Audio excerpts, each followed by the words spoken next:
Núcleo de Telesaúde, Universidade Federal do Maranhão.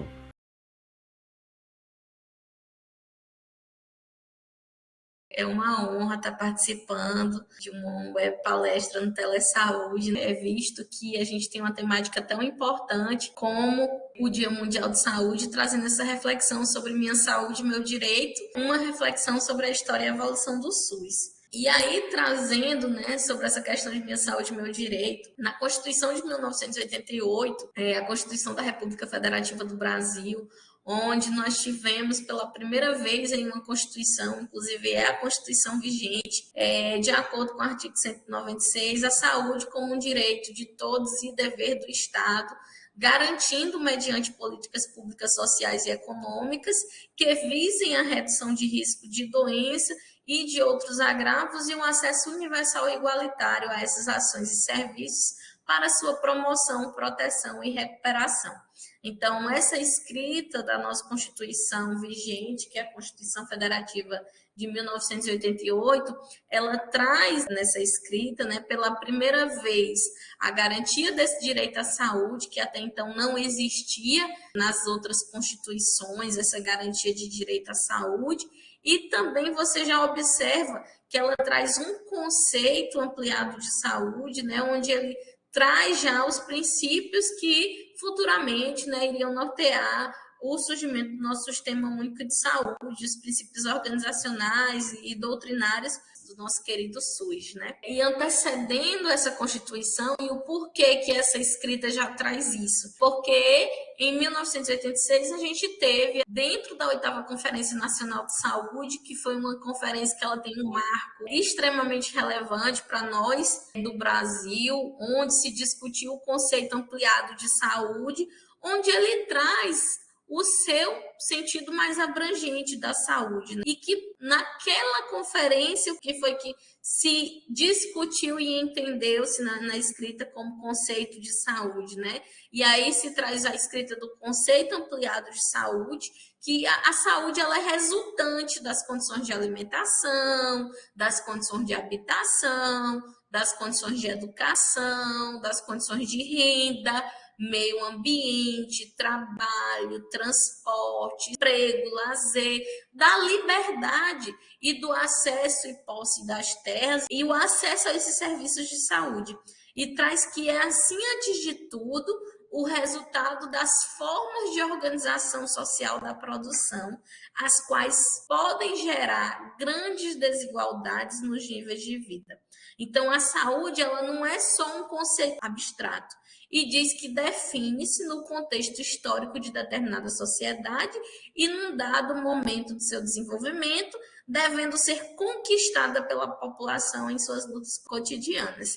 Então, a gente traz aí um conceito onde toda aquela população, todas aquelas pessoas que foram mobilizadas, e eu sempre me emociono quando eu falo da 8ª Conferência de Saúde, onde nós tivemos pessoas atendendo a um chamado de rádio,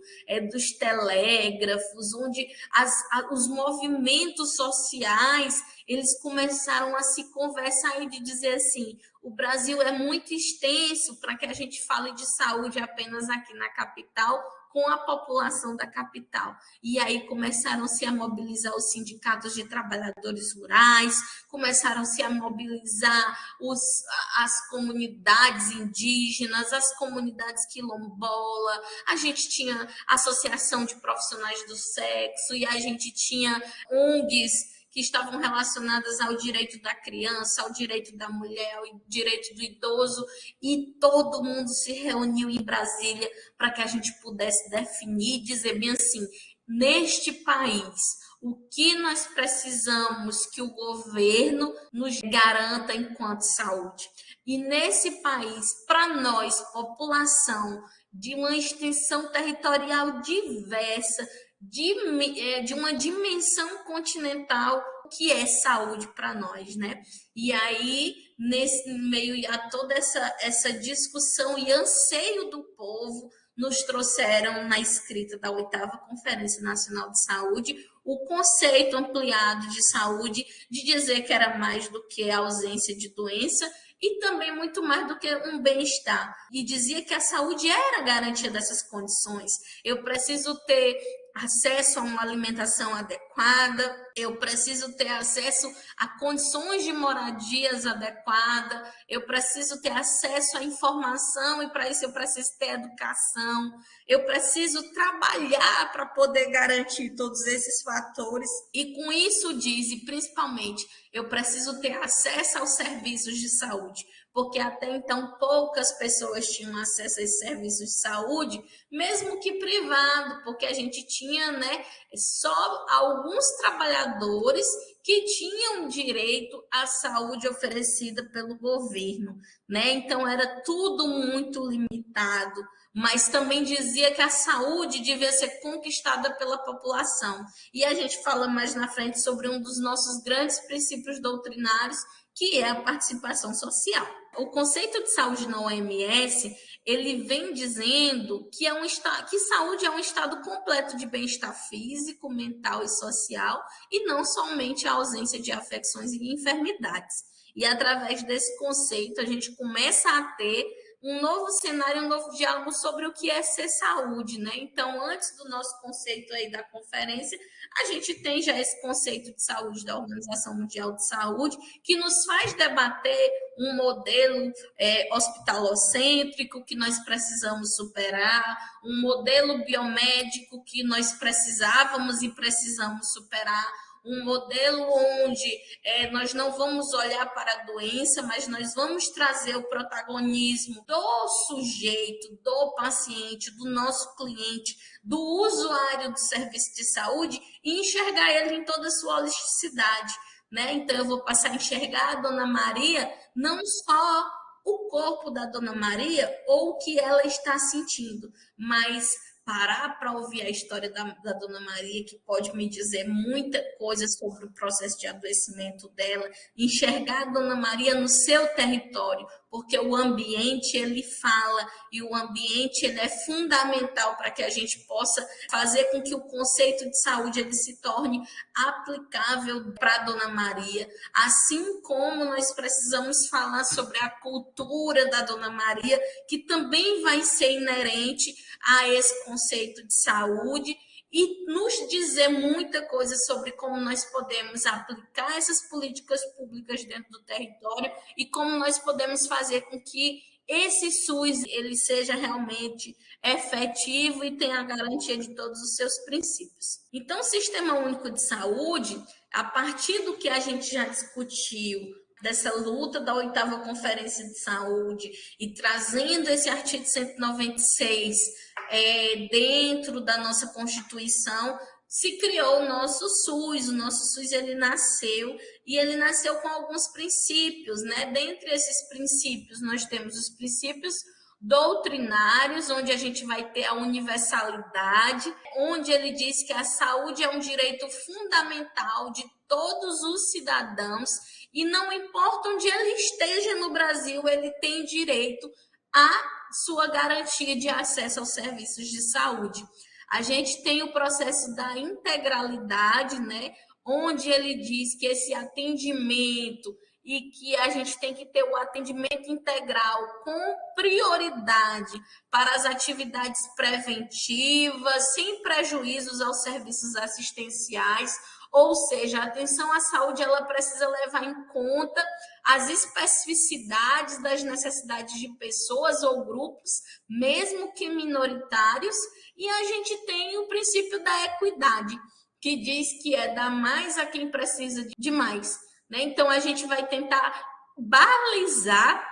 as desigualdades e as iniquidades sociais que existem e que influenciam diretamente em algumas condições de saúde da população. Então, de acordo com o princípio da equidade, a gente não precisa tratar todo mundo igual, mas sim dar mais a quem precisa de mais, ou seja, respeitando as diferenças, respeitando as garantias de direitos e olhando para as vulnerabilidades de cada população. E os princípios organizativos do SUS, ou princípios organizacionais, onde a gente vai ter a descentralização, né? Então, entende-se que o SUS está presente, é dever da União, dos estados, né, dos municípios do nosso Distrito Federal, e que cada um desses níveis federativos se responsabiliza pelo que é de sua competência. Então, dentro de todas as escritas, e aí a gente vai dizer assim, o que é competência a nível de município, o que é competência a nível de estado e o que é competência a nível de União, né? E a regionalização e hierarquização da rede, ela diz o quê? Nós devemos organizar os serviços de modos que a gente atenda desde a baixa complexidade até a alta complexidade, entendendo que os dispositivos de saúde, eles devem ser organizados de acordo com a necessidade da sua regionalização e obedecendo um nível de hierarquização. Por exemplo, a atenção primária em saúde, ela é a nossa principal porta de entrada e principal responsável por promoção e prevenção da saúde,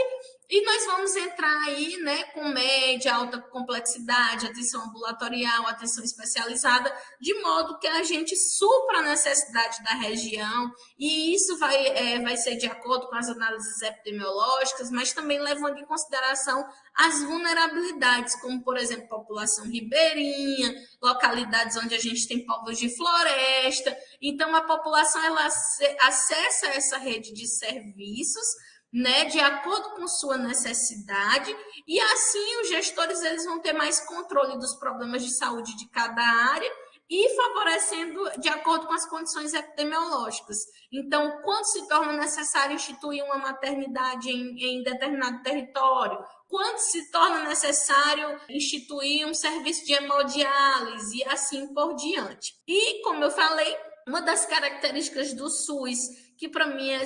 assim, uma das mais relevantes, é a participação social, onde a gente tem o controle social, né? Essa participação social ela é feita através dos conselhos de saúde, que é onde a gente tem conselhos municipais, estaduais, conselhos federais de saúde, através da CIR, né, que é as comissões de gestores regionais, das comissões de gestores bipartite e das comissões tripartite, onde a gente dialoga tudo o que acontece no SUS, então desde a liberação de uma portaria, de uma liberação de uma política de cofinanciamento, da aprovação da própria escrita de uma política de saúde, então sempre tem que ser debatida em todos os níveis de regionalização. Além disso, a gente tem as conferências de saúde, que são de extrema importância para que a gente possa também dialogar a respeito, né? Então, a partir das conferências municipais de saúde,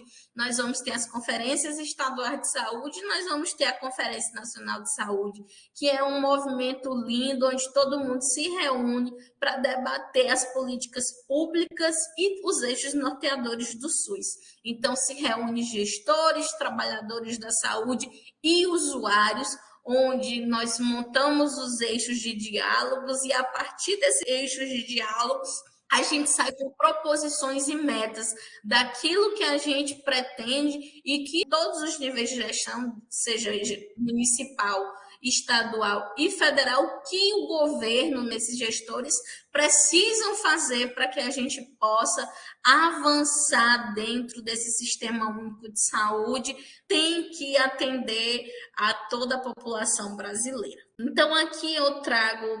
rapidamente um histórico, onde a gente, para ver que essa luta ela não é de hoje, então a gente já tem aí um grande caminho até a gente chegar na criação do Sistema Único de Saúde. Então, se iniciou com a primeira Conferência Nacional de Saúde, em 1941. Aí, em 50, onde a gente tratou na primeira Conferência Nacional de Saúde sobre a defesa sanitária, assistência social, proteção da maternidade, infância e adolescente. Em 50, na nossa segunda conferência, a gente tratou aí sobre higiene e segurança do trabalho e também a prevenção de saúde dos trabalhadores e gestantes. Em 53 foi criado o Ministério da Saúde, em 61 instituído o Código Nacional de Saúde. Em 63 nós vamos ter a terceira Conferência Nacional de Saúde, que tem a proposta inicial de descentralização de saúde. Em 67 a gente vai ter na quarta conferência a temática de recursos humanos necessários para as demandas de saúde do país. Em 75 a gente tem a quinta, onde a gente traz a proposta da elaboração de uma política nacional de saúde, e a gente fala sobre a implementação desse Sistema Nacional de Saúde e do Programa de Saúde Materno-Infantil, assim como o Sistema Nacional de Vigilância. Em 77, na sexta, a gente discute sobre o controle das grandes endemias e interiorização dos serviços, e em 80 a gente fala sobre a implantação e desenvolvimento dos serviços básicos de saúde, extensões das ações de saúde por meio desses serviços básicos. E em 86 a gente trabalha a saúde como um direito, temos a reformulação do Sistema Nacional de Saúde e desse financiamento setorial. Então, com a criação do SUS, a gente tem duas leis orgânicas que são de extrema importância para a garantia desse direito. A gente tem a Lei 8080/90, que dispõe sobre as condições para a promoção, proteção e recuperação da saúde e sobre a organização e o funcionamento desses serviços correspondentes, e a Lei Orgânica 8.142, que dispõe sobre a participação da comunidade na gestão do Sistema Único de Saúde e sobre as transferências intergovernamentais de recursos financeiros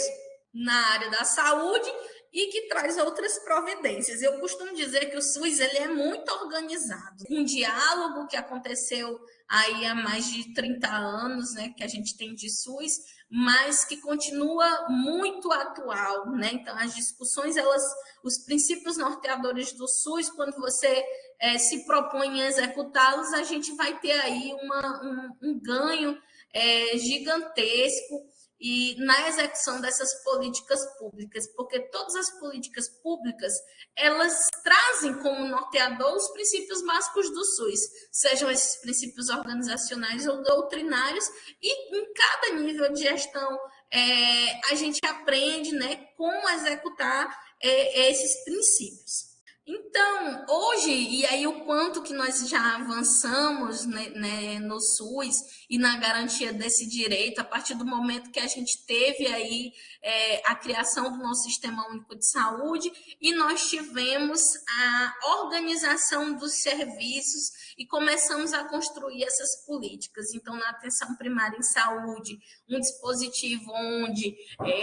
nós somos referências a nível mundial, né, porque poucos estados eles falam de atenção primária e poucos países, e nos dão acesso à população com um princípio universal e baseado na acessibilidade, onde todos devem acessar ao serviço de saúde, e esse serviço ele tem que estar disponível a essa população. Então, a atenção primária através das estratégias de saúde da família, onde a gente teve aí a criação dos agentes comunitários de saúde, que são atores, né, fundamentais para que a gente possa fortalecer essas políticas de prevenção à saúde e garantir esse direito à saúde. A garantia do direito à saúde é quando eu digo para essa população, ela é empoderada de conhecimento, de modo que ela consiga se prevenir e promover saúde para ela mesma e para a comunidade. Quando a gente começa a dialogar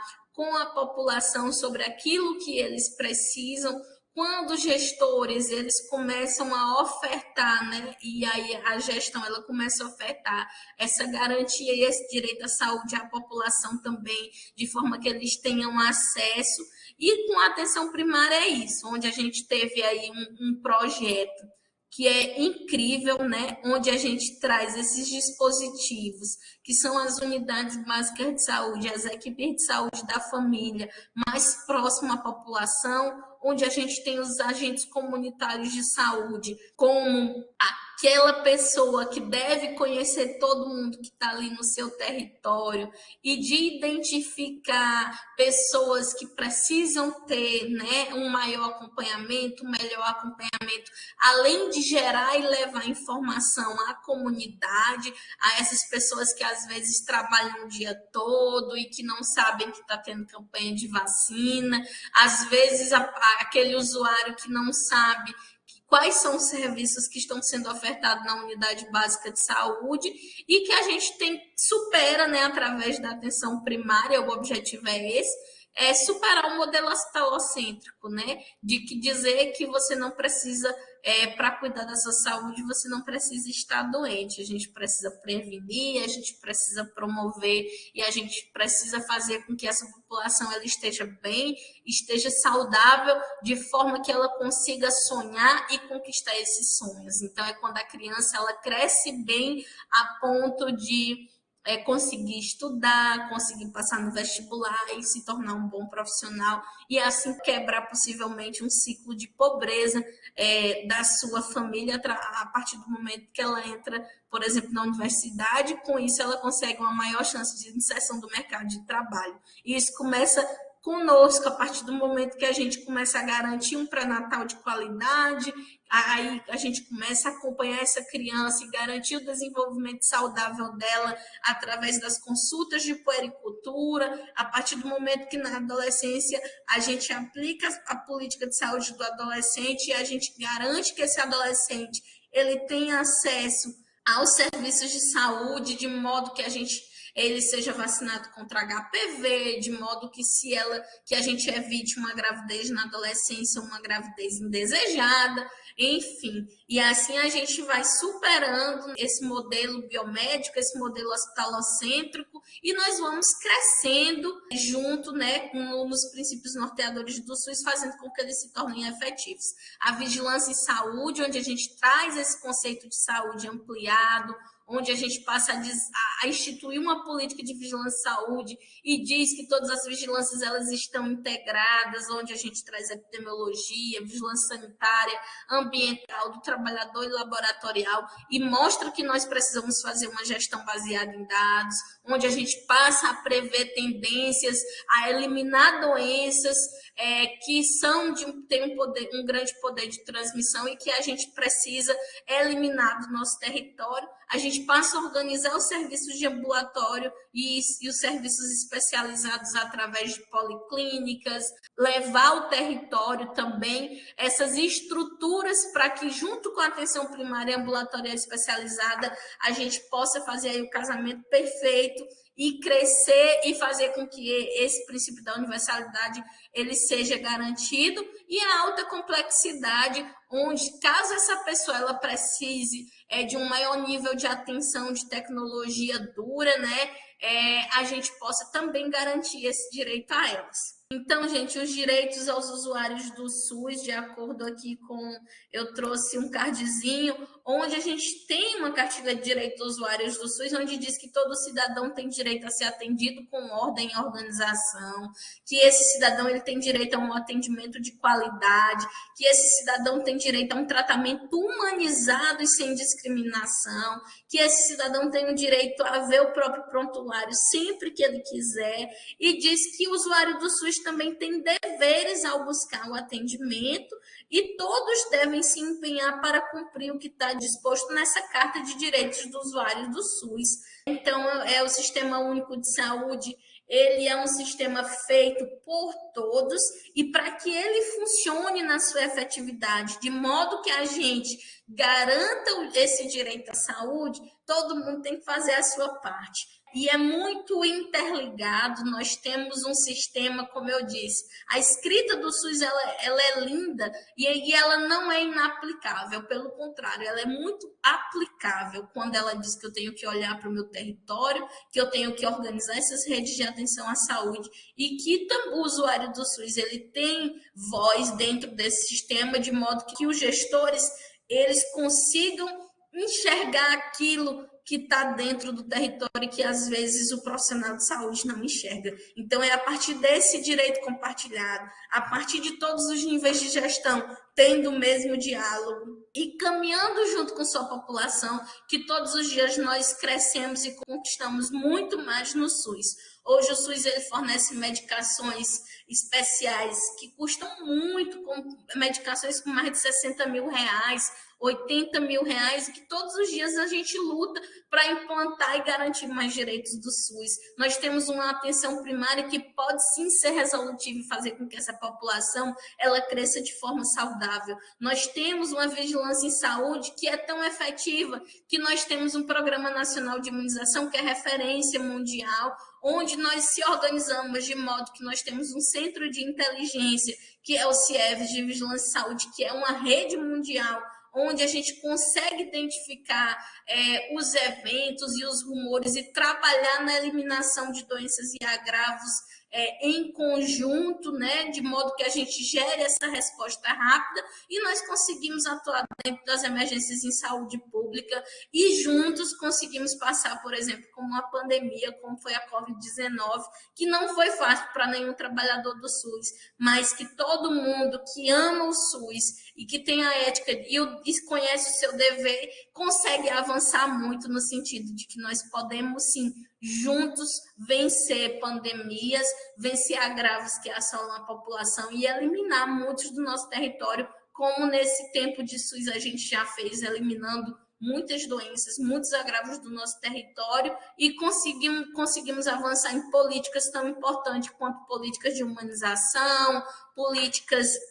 de equidade e conseguimos falar sobre uma atenção primária resolutiva e fazer uma gestão de dados baseada em evidências, porque existe a vigilância em saúde para isso. Uma vigilância em saúde efetiva, de modo onde a gente, junto com a vigilância laboratorial, mediz os vírus que circulam no território, a vigilância epidemiológica gera o alerta sobre as mudanças de perfil ou períodos sazonais, a vigilância sanitária exerce o controle de qualidade de produtos e de serviços, a ambiental olha para a importância e o impacto do ecossistema a essa população, e a saúde de todos, e a vigilância do trabalhador, ela gera aí também os impactos de algumas ações e doenças relacionadas ao trabalho, e que é muito importante que a gente monitore também. Então, o SUS, ele já avançou muito, nós temos sim muito o que fazer, que nós possamos continuar seguindo